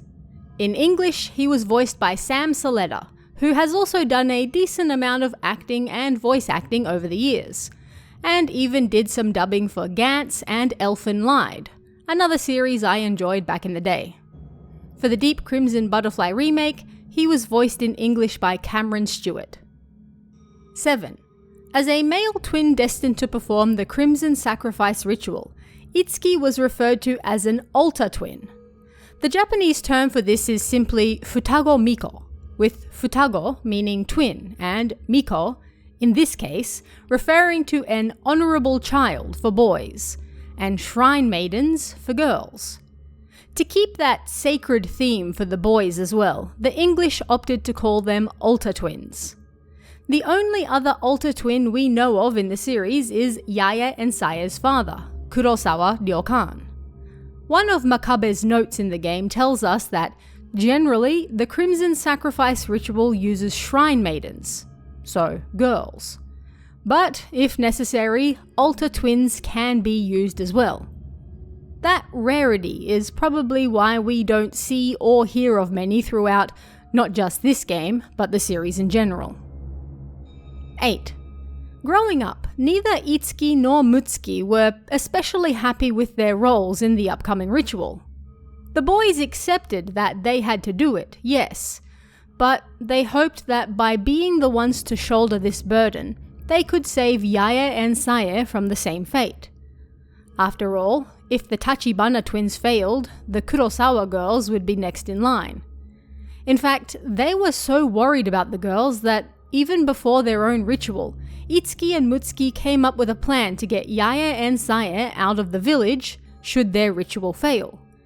It was a simple plan to sneak the girls out through an old passageway under Kureha Shrine that has been sealed ever since some twins tried to escape through there long ago. Being slightly older than the Kurosawa twins, the Tachibana twins were extremely protective of them, and the Fatal Frame 2 guidebook even notes that the boys suspected their ritual would fail, which was why they went to such lengths to save the girls. 9. Itsuki and Mutsuki also had a younger sister, Chitose. Much like Mutsuki, she was not the healthiest kid around, and in one of her diaries she tells us, "My eyes are not too good." She was also a massive scaredy cat who hid at basically every sound, but considering her young age, that's not all that weird either.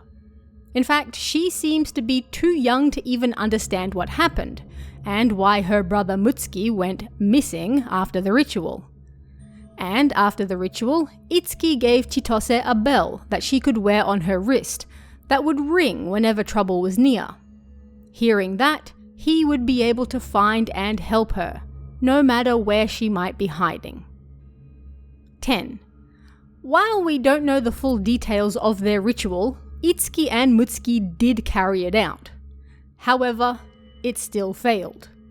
Apparently, this was because they simply loved each other too much.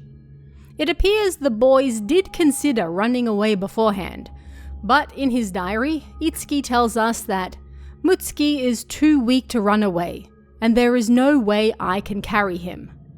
He said he'd forgive me no matter what happens. He does not want Sae and Yae to suffer either. However, the failure of their ritual left Itsuki with massive guilt, not just because it meant Yae and Sae were next in line, but because I could not make him into a butterfly. I could not become one with him. It is all my fault. 11. After the ritual, Itsuki's naturally black hair turned white. This is noted as a side effect for some, but not all, remaining. Why this does or doesn't happen is unclear, as it can happen with both successful and failed rituals, and sometimes it just doesn't happen at all. Hair turning white in media tends to indicate someone has undergone massive trauma, and after the remake came out, Shibata mentioned in an interview that, in Itsuki's case, his hair turned white due to him blaming himself over what happened. 12. On that note, during the conception stage, Itsuki was originally going to be a 20-year-old white-haired woman. According to Shibata, he had a dream of such a woman who sounded exhausted and fed up with everything. A sad woman in a white kimono with white hair, who spoke with incredible regret over something she had done. Initially, Shibata thought this woman might be Mio in the future, remaining in the village after killing Mayu and perhaps even helping herself in a time loop situation. But as the story developed further, the character changed to become male, and thus Itsuki was born. The idea wasn't entirely scrapped, however, as she instead became the basis for Kureha in the remake later on. 13. Trying to keep his promise to Mutsuki, Itsuki wrote a letter to one Munakata Ryozo after their failed ritual. Ryozo was an old childhood friend who visited Minakami village with his father, a peddler, 10 years earlier. As we know, Ryozo was successful in having his mentor, Makabe, agree to visit the village, and it was Ryozo who was there to save Yae after everything went down. So, in a way, Itsuki is responsible for the entire Hinasaki family, and the many curses they would break in the years to come. 14. After Ryozo arrives in the village, Itsuki fears the other villagers mean to use him as a sacrifice, and so plans to help him get out of there as soon as possible as well. Getting Ryozo and the Kurosawa twins out may well be the last task I ever perform, he tells us in his final diary. That's because Itsuki, who by this point has been locked in a storehouse for helping the twins actually escape, planned to end his own life afterwards so he could join his brother. And this he did, hanging himself inside, unaware that Sae had been captured and brought back, and Yae and Ryozo were the only ones to escape. 15. And finally, Itsuki is involved in two different endings to the game. In the promise ending, Yae and Sae reunite, and crimson butterflies spread out all over the village. In one scene, we can see the spirits of the Tachibana siblings watching them fly out of the abyss. And in the Shadow Festival ending, exclusive to the remake, Mio and Mayu reminisce of an old festival they attended as children, as darkness spews out of the abyss once more. As this happens, we can see Itsuki in his cell, a crimson butterfly leaving his hand as darkness swallows the village. And that is 15 facts about Tachibana Itski, the unfortunate remaining from the second Fatal Frame game. But what did you guys think of this one? Are there any other characters or games you'd like me to explore? Let me know in the comments below, and I'll see you again next time. The Kusabi is perhaps one of the most fearsome ghosts in Fatal Frame 2. But who exactly is he, and how does he tie into the story? Let's take a look. The Kusabi initially appears partway through the game and, if he touches you, is an instant kill. All you can do is run from him, and this sets the stage for what will later be a terrifying and fearsome battle. It's not until the very end of the game that you finally get to battle him for real, and as it turns out, the Kusabi is the game's final boss, at least on normal difficulty. Once again, a single touch from him means instant death, and to make this fight even more difficult, he can only be harmed with a Fatal Frame or Zero Shot, similar to Kirie at the end of Fatal Frame 1. A lot of lore about the Kusabi, his role in several rituals and who he really is tucked away throughout the game, so let's unravel it all and take a deep dive into the story. First things first, the word Kusabi in Japanese literally means wedge. This is a massive hint as to the Kusabi's role. A Kusabi is created through the cutting ritual. The cutting ritual is, in essence, a stopgap to give Minakami Village more time to prepare for the Crimson Sacrifice. It's through this cutting ritual that the village can buy more time to prepare for the proper ritual that will seal the hellish abyss located beneath the village and, hopefully, stop the repentance from spilling forth. It's believed that the first cutting ritual was performed by a head priest long ago. In this case, the priest cut himself over and over, drawing out as much pain as he possibly could while still alive, before throwing himself into the abyss. This, the villagers discovered, didn't entirely seal the abyss, but it did give them more time to prepare. So, the cutting ritual became a sort of emergency backup. Not always necessary, but there if needed. The sacrifice created a wedge that could briefly suppress the abyss, and the greater the pain suffered, the greater this wedge, or Kusabi, would be. Over time, this ritual became more elaborate and honed, and it was carried out in the rope room inside the Kurosawa house. After the initial head priest, the sacrifice, or Kusabi, was always limited to foreigners from outside the village. These outsiders would be lured to the village, then placed in a prison cell in the Kurosawa house. They would then be forced to take part in the cutting ritual and, if they survived, tossed into the abyss as a sacrifice to hopefully calm it down long enough to carry out the Crimson Sacrifice. If, however, the Kusabi died during the cutting ritual, then it would all be for naught, and a new victim would need to be found. In case the names cutting ritual and rope room aren't enough to get your imagination going, this particular ritual involved stringing the Kusabi up by ropes, and then cutting them, bit by bit, to draw out as much agony and pain as possible. It was necessary to keep the sacrifice alive the entire time, and they had to stay so until they reached the abyss. Naturally, not all survived. Those who died before reaching the abyss were buried in the underground passageway, which is the path leading to the abyss from the Kurosawa house. Now, with that out of the way, who is the Kusabi that we battle in Fatal Frame 2? Who was the final sacrifice that didn't quite go as planned and now stalks the village endlessly with the rest of the spirits without rest? He is revealed throughout the game to be none other than Makabe Seijiro, a prominent folklorist and friend of the Camera Obscura's creator, Dr. Aso himself. You can find 12 notes written by Makabe throughout the game, and these detail his exploits before becoming the final Kusabi.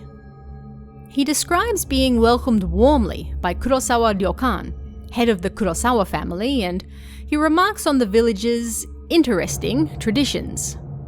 They don't have a village chief, and they lead a simple life, practicing old traditions. Makabe is especially interested in the folklore passed down in the village related to the Gate to Hell, aka the Abyss. In time, he comes to learn of the strange rituals carried out in the village to appease this Hellgate.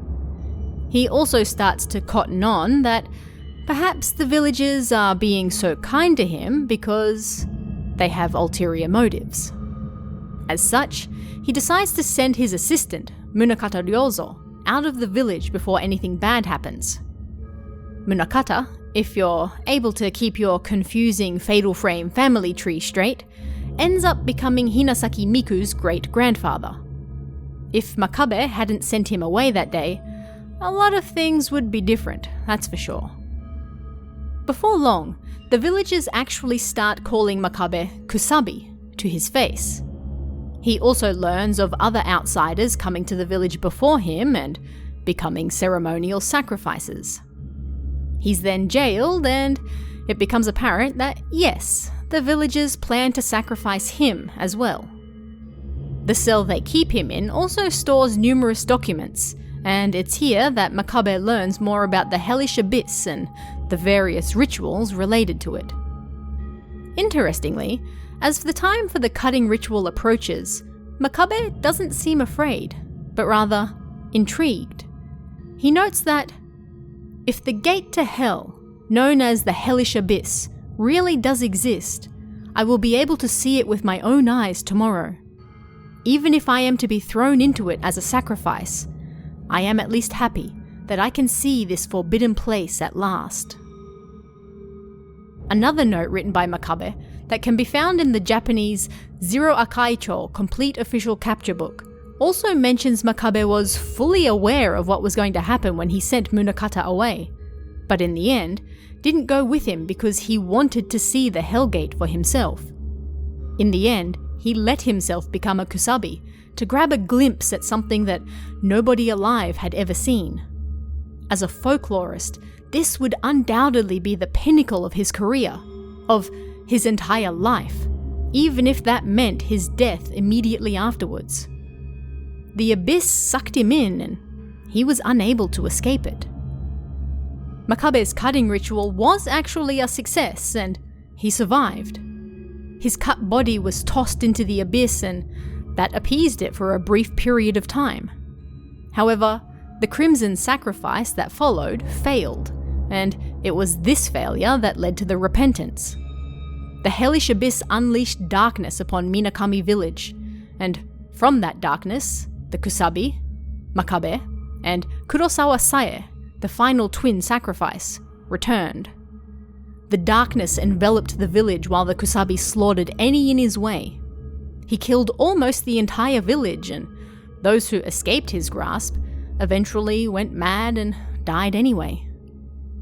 It's interesting to note that before the final battle with him, when you see the Kusabi, his right arm has been cut off and is tied to his body with rope. This seems to indicate that his entire arm was cut off during the ritual, and yet he survived. Because his whole body needed to be thrown into the abyss, they simply attached it to him with the same ropes that they used to hold him up. Gruesome. Of course, the Kusabi is exorcised in the end by Mio with her camera obscura, and the day is saved. Well, depending on what your view of saved is. His battle, like many other boss battles, is notable because his touch is an instant game over, even if you have a stone mirror. You cannot allow him to touch you at all, and you can only kill him with a Fatal Frame or Zero Shot. A Kusabi also shows up in Fatal Frame 3, but due to his different design, this one is unlikely to be Makabe, but instead a former Kusabi, who haunts the Manor of Sleep in Kei's dreams. He is also a pain in the butt, but much less fearsome than Makabe from the second game. And that is the lore and history behind the Kusabi, one of the final bosses of Fatal Frame 2, and one of the most prolific ghost serial killers in the series, with a whole village to his name. What do you guys think about this character?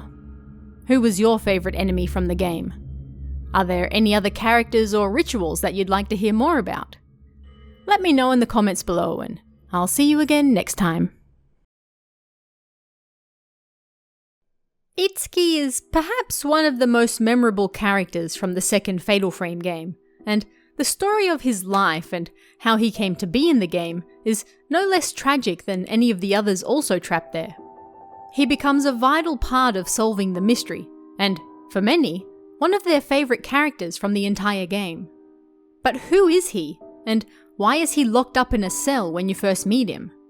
This week, we're going to be taking a look into the tragedy of Tachibana Itski. You first run into Itsuki fairly early in the game, when some crimson butterflies lead Mio to the storehouse Itsuki is locked up in. He acts as a guide from this locked room, and helps you with puzzles and furthering your progress throughout the game.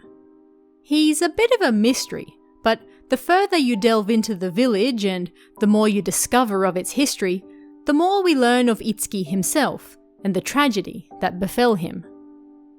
Itsuki was 15 years old when he and his brother Mutsuki were chosen to be the altar twins for the upcoming Crimson Sacrifice ritual. This ritual was performed to keep the hellish abyss beneath Minakami village closed, and it required the elder twin to strangle the younger twin to death. The younger twin would then turn into a crimson butterfly, while the elder lived on as a remaining. Occasionally this would cause the remaining's hair to turn white from the stress of killing their own twin. As per the ritual, Itsuki and Mutsuki were taken to the twin houses and separated from each other for a year. This was to prepare them for the task at hand, because if the twins were still too attached to each other, then the ritual was doomed to fail. Itsuki, being the eldest by the village's reckoning, was destined to kill his brother, but he recognized beforehand that it was likely to fail. He simply loved his brother too much. And he was right. Itsuki strangled his brother, successfully killing him, but it had no effect on the hellish abyss. The brothers loved each other too much, and although the shock of the ritual turned Itsuki's hair white, the ritual itself failed. Mutsuki was dead, and all for nothing. Which could mean only one thing. Next up would be Sae and Yae. In life, the Tachibana brothers made a promise to help Sae and Yae escape if they failed, and Itsuki intended to keep that promise.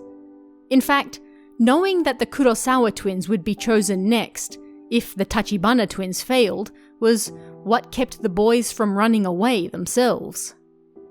Itsuki sent word to a former childhood friend of his, Munakata Ryozo, now an apprentice to the folklorist Makabe Seijiro. Munakata visited Minakami village as a child with his father, a travelling salesman, and became friends with Itsuki and Mutsuki. In fact, it was visiting this village that made him want to become a folklorist in the first place, thanks to their rich customs and traditions.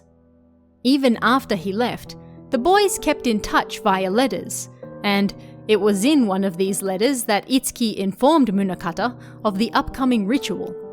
He requested that he and Makabe visit the village to save Sae and Yae. They were going to die if he didn't. Munakata convinced Makabe, and the pair visited the small village. This wasn't hard to do because Makabe was fascinated with their secret rituals and wanted to learn more. Itsuki heard news that the two men had arrived, but not only that, they had been very warmly welcomed, and this worried Itsuki. He feared both men would be used as Kusabi sacrifices in the lead up to the full Crimson Sacrifice ritual. Although he invited him to the village to save the Kurosawa twins, he now needed them to get out of there as soon as possible. Otherwise, Munakata and Makabe would die as well. During this time, Itsuki was free to roam the village as a remaining, and he worked quietly behind the scenes to help facilitate Saya and Yaya's escape. Naturally, things didn't quite go to plan, and Itsuki's deception was discovered. He was locked in the storehouse for interfering in the ritual, and, despondent, he took his own life, thinking that he had not only killed his brother, but doomed Saya and Yaya to the same fate as well. Although Yaya escaped, Saya was discovered and brought back to the village. She visited Itsuki one last time before the ritual, but she was too late and discovered his dead body hanging from the rafters. Saya, in turn, blamed herself for his death. If she hadn't run, then Itsuki wouldn't have killed himself. In any event, she was forced to carry out the ritual alone, and naturally, it failed. This unleashed the hellish abyss upon the village, and it consumed Itsuki's soul, along with everyone else's there, trapping them forever in the village's confines. When Mio found Itsuki's spirit trapped in the storehouse, the same place he took his own life, he mistook her for Yaya, and continually referred to her as such. He helps her because he thinks her to be one of the Kurosawa twins, and he can possibly still save her. Depending on the ending you get, Itsuki's fate can change slightly. Most endings don't feature him at all, but the Promise ending from the Xbox version of the game sees him reunited with both his brother and their younger sister as they watch the Crimson Butterflies fly away. In the Deep Crimson Butterfly remake, the Shadow Festival ending shows Itsuki still in the storehouse with a crimson butterfly as the darkness erupts once more. Considering that Itsuki has never shown up in another game since, it's unknown officially what happened to his spirit, but if we go with the good endings, then he was likely reunited with his family. As an interesting aside, Itsuki was initially going to be a woman. Shibata had a dream about a woman in a white kimono with white hair in her 20s. This sad, softly spoken woman seemed to have given up on life and said to him, "Don't become like me." Shibata envisioned her as Mio in the future, and after killing Mayu, she would lock herself away in the storehouse. He even considered a time loop where young Mio would run into old Mio in the storehouse, not realizing that it was actually her in the future, and they were constantly reliving the same night of terror over and over again. But in the end, he ditched that and decided to make Itsuki male instead. The idea was never entirely abandoned though, and the white-haired woman in the white kimono actually made an appearance in the Deep Crimson Butterfly remake as Kureha, basically taken from Shibata's dream as is. And that's the story of Tachibana Itski, the boy who loved too much and potentially doomed an entire village because of it. But what do you guys think of this one? Are there any other lore videos you'd like to see? Let me know in the comments below, and I'll see you again next time. Sudo Mako is the first ghost you come across in Fatal Frame 2, and the ghost that helps set the mood for the entire game. As Mio and Mayu follow her into the Osaka house, Mayu sees flashes of what happened to her and how she was killed. They eventually find the camera obscura because of her, and she becomes the first ghost fight of the game as well. You can technically end Miyako's storyline right there, but that's not all there is to this tragic ghost. The game even includes a neat side plot for you to explore to fully uncover what really happened to Miyako, and it wasn't pretty. There is a completely optional side quest in Fatal Frame 2 called the Bloody Ring side quest. It doesn't affect your ending, nor does it really change anything about the game itself, but it does give you more backstory to the first ghost you come across in the game, and through her, delivers more lore about the village as well. The quest itself is rather simple, although it involves a bit of trekking around.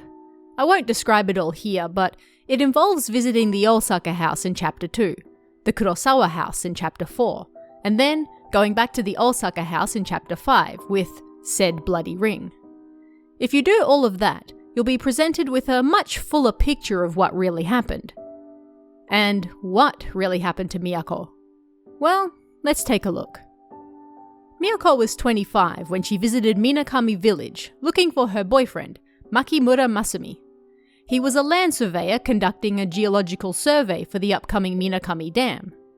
Last anyone heard of him was that he went into the mountains and then disappeared. People often went missing in the area, and after only 10 days the search was called off, leading to Miyako heading out to find him herself. And, just like her missing boyfriend, she suddenly found herself in the seemingly lost Minakami village as well. Miyako had heard the rumors of Minakami, and as she walked around, she detailed her experiences in a red diary. She remarked on a massacre that occurred on the day of a ceremony, after which the village was wiped from the map. She was also aware of the rumors that, once you entered the village, you would never be able to leave it again. The village relives that same night of death over and over again, and a woman's insane laughter can be heard throughout it. She also left notes for Masumi around the village in the hopes that he would find them. But the longer she spent in the village, the more terrified she became. It was, after all, full of ghosts, and most of them violent. She couldn't even escape the fear in her sleep, as she constantly had nightmares of a woman's crazy laughter, a horrific ritual, rivers of blood, the slaughter of numerous people, and twin sisters screaming, "Don't kill me." After all this, it seemed that luck was very briefly on Miyako's side, however, as she finally found Masumi in the Osaka house. He had found one of her notes and realized she was in the village looking for him. But Miyako had also injured her leg, and so she had to remain in the house while Masumi tried to find a way for them out of the village. She waited upstairs for his return, during which time she wrote her final note, ending with a cryptic, "He'll be back. He'll find the way out. If he comes back." He came. Unfortunately for them both, Masumi came upon the Kusabi in the Kurosawa house while he was looking for a way out, and was killed. On him, he held a ring that he had planned to propose to Miyako with. But when he returned for Miyako, he was no longer alive. He initially warned her to stay away, but she refused, and when she approached him, Masumi's spirit threw her to the ground and strangled her to death. Miyako had no idea what was going on, and died confused and terrified. After death, she remained in the Osaka house, still searching for Masumi and wondering what exactly happened. Meanwhile, back in the world outside the village, the search for both Masumi and Miyako had also been called off, with both assumed to have been spirited away, and their relatives calling the search off. The story of Miyako and Masumi heavily foreshadows what will happen with Mio and Mayu when they enter the village a year later, with Mayu also injuring her leg and, of course, the strangling ritual that must once again take place to end the horror that has kept Minakami village trapped in a never-ending cycle, repeating what happened that fateful night long ago. In the promise ending on Xbox or Wii, Miyako and Masumi can be seen in each other's arms, watching the crimson butterflies fly away. But as this isn't the canon ending, their actual fate remains unknown. And that's the tragic story of Sudo Mako, the first ghost you come across in Fatal Frame 2. What did you guys think about this one? Are there any other lore videos you'd like to see? Let me know in the comments below, and I'll see you again next time.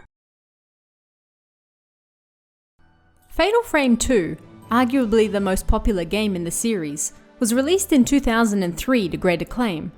According to those who worked on it, however, its development wasn't without issues. The type of issues you might expect from a horror game.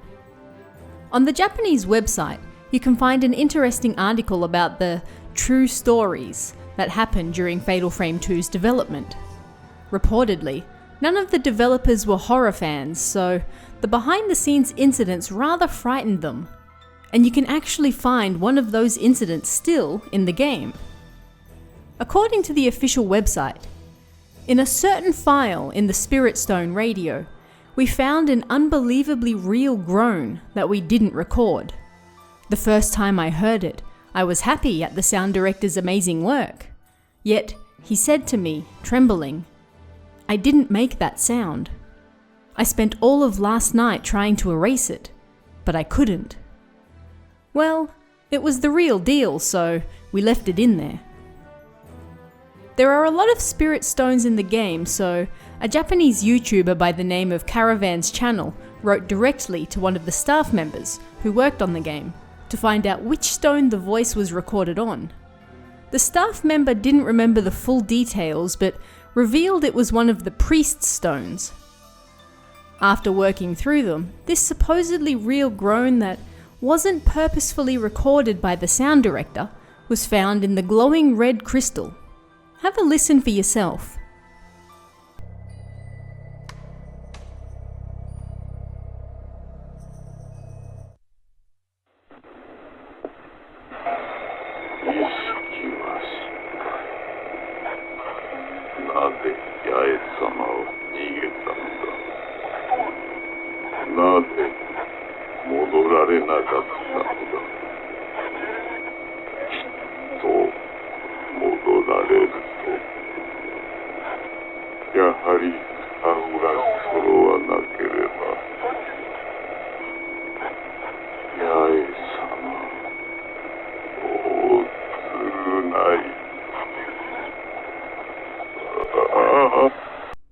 It's very quick, but if you listen closely, it's there, right as the priest says gishki, or ritual.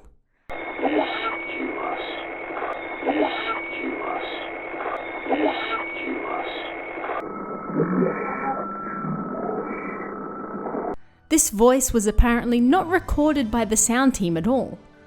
It showed up on the files after, and they were unable to get rid of it. As mentioned earlier, the sound director reportedly spent all night trying to delete it, and got nowhere. If you listen to the other spirit stones, you can hear all sorts of creepy effects added in, so, in the end, the team ran with it, and left it there. After all, why spend so long trying to delete a creepy sound when that was exactly the effect they were trying to achieve? It was admittedly creepy that they didn't create the sound themselves, but whatever works, right? The director also revealed that in one of the movies filmed for the game, they reportedly heard the word Oni-chan over the top of the actress's dialogue. This wasn't something they had purposefully recorded, and again, they were unable to delete it. To date, no one has been able to find where this single line of dialogue supposedly is, so if you've got some free time and want to find it yourself, pop in the Japanese game and turn the volume up real loud. It's supposed to be in there somewhere. Of course, whether the groan captured in the Spirit Stone was a real voice or just a story the developers made up to help promote the game is another matter. But I'll leave that up to you to decide. What do you guys think? Let me know in the comments below, and I'll see you again next time.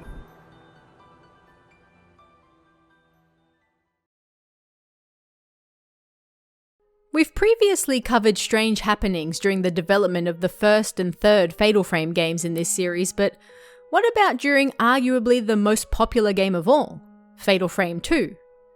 If you suspected that, yes, some weird things went down during the development of that game as well, then you'd be right.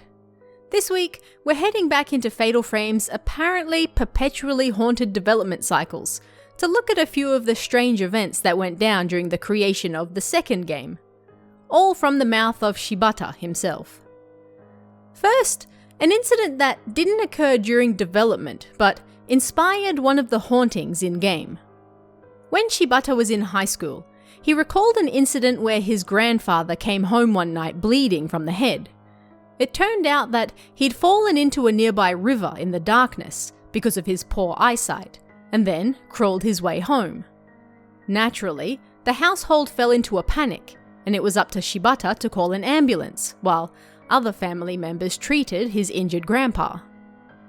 That night, the house was quieter than usual. As he was doing schoolwork around 10 p.m, he heard a creak coming from the stairs. He figured someone was on their way to his younger sister's room, which was next door, and went back to his study. But again, something creaked. Again, and again. Whoever was coming up the stairs seemed to be approaching at a rate of 1 stair every 2 minutes. At that pace, maybe it was his grandmother. But the footsteps were so slow that a chill ran down his spine. Finally, they reached the top of the hall, but the footsteps moved past his sister's room and stopped in front of his door. Something was standing right on the other side. Whoever or whatever it was, they were silent, and it was definitely not his grandmother. He waited and waited for the door to open, and a shrill, piercing sound echoed in his ears. Unable to bear it any longer, he approached the door to check himself, but then he heard something right by his ear. Laughter. He jumped back in surprise and realized that what was on the other side most likely wasn't human. For the next 10 minutes, he stood facing the door, frozen, as the other presence also stood on the other side. The door was his only way out of the room, so he would have to open it at some point. He readied himself, grabbed the door, and flung it open.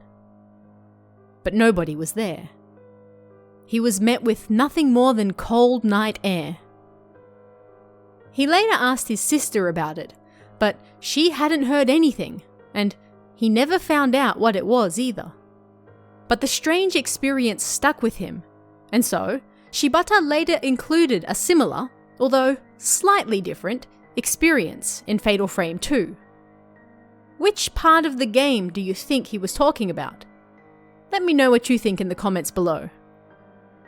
Shibata also shared another experience that happened during development. He recalled waking up around 4 a.m. because something had strongly gripped his hand. The fingers were long and slender, although it was too dark to see clearly. He was lying on his side, with his hands near his chest, and whatever was grabbing him was doing so from above. He looked up, expecting to see an arm, but there was nothing there. Judging by the sensation of the grip, it was either a child or perhaps a woman, but the grip was unreasonably strong and cold, and the grip was getting tighter and tighter. He screamed out in pain, and then the grip relented, a sensation he could physically feel letting go. Yet there was nothing else in the room with him, and the sensation of the fingers on his hand remained until the next day. Then, his elbow on the same side started aching a few days later. This got worse and worse, and then moved up to his shoulder, lasting for about a week. Whenever strange things happened, they always seemed to take place at 3:26 a.m. exactly. There was also a woman he saw around his apartment, once even lying face down on his bed. But as development of Fatal Frame 2 neared its conclusion, and he stopped going home so much, he saw her less and less. As all of this was going on, he also realized something. When he used Febreze in his room, he was less likely to meet with strange, supernatural occurrences, and so he surmised that they must have liked the stagnant air. This led to an amusing incident where Shibata wrote on the company whiteboard, "If you are troubled by ghosts, I recommend you use Febreze in your room." This led to the other devs calling him the man who exorcises ghosts with Febreze. They joked about adding Febreze into the next game, rather than a camera, to get rid of ghosts, and wondered if maybe these spirits just wanted to be included in the game as well, as Shibata had done with previous encounters. But his theory was dispelled when he returned home and continued using Febreze, yet the strange occurrences continued. In one instance, he woke up to find a woman in white floating about a meter above him. Her hair hung down towards his face as she stared at him, but what stood out most was her strange posture. She looked just like the dancing Haniwa, an old type of doll from the Kofun period where the arms are bent at right angles but one arm is facing up and the other is facing down, a bit like the cactus from the Final Fantasy series. The woman soon disappeared, but the strange experience also inspired another ghost that made it into the final game. Which one do you think he was talking about? Leave your thoughts in the comments below. Of course, this wasn't all, and I made a separate video entirely of some of the hauntings that happened during recording for Fatal Frame 2. I'll leave a link in the comments if you want to go and check that one out, either for the first time or to refresh your memory. But it seems that every time Shibata works on a new Fatal Frame game, strange things start to happen around him. Of course, whether they're just stories made to help promote a game that is literally about ghosts, or something that truly happened to him is up for debate. But I'm not here to tell you what to think. You can decide that for yourself. But what do you guys think? Do you recognize which ghosts he was talking about that made it in-game? Let me know what you think in the comments below, and I'll see you again next time.